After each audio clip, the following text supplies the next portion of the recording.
प्रेमाच्या जाळ्यात ओढून दोन युवकांनी मित्राच्या दोन्ही बहिणींना पळवल्याचा धक्कादायक प्रकार नागपूरच्या सीताबर्डी पोलीस ठाण्याच्या हद्दीत घडला आहे।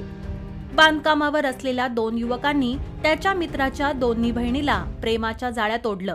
त्यानंतर इतर दोन सहकाऱ्यांच्या मदतीने घरी कोणी नसताना दोघींनाही मध्य प्रदेशात पळून नेलं। ही बाब भावाला माहिती पडताच त्याने या प्रकरणी सीताबर्डी पोलीस स्टेशन गाठून तक्रार नोंदवली असता पोलिसांनी गुन्हा दाखल करून पुढील तपास सुरू केला। परंतु गुन्हे शाखेच्या अनैतिक मानवी व्यापार प्रतिबंधक कक्षाने अवघ्या 24 तासाच्या आत या दोन्ही मुलींची सुटका करून या प्रकरणातील चारही आरोपींना ताब्यात घेतलं आहे। राजू बल्लू गोस्वामी वय वर्ष 20 आणि देवा चैत्राम गोस्वामी वय वर्ष 24 अशा संशयित आरोपींची नावे आहेत। तर मोहन चैत्राम गोस्वामी वय वर्ष 20, मोंटी बल्लू गोस्वामी वय वर्ष 20 अशी संशयित दोन आरोपींची नावं असून त्यांनी या कारवाईत मदत केल्याने त्यांना देखील ताब्यात घेण्यात आलंय।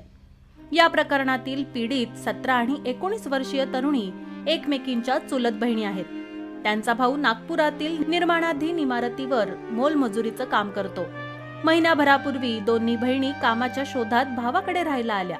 दरम्यान भावाच्या सोबत काम करणारे मित्र राजू आणि देवा हे या युवतींच्या भावाच्या घरी येत होते। या दरम्यान त्यांची या दोन्ही बहिणीवर नजर गेली।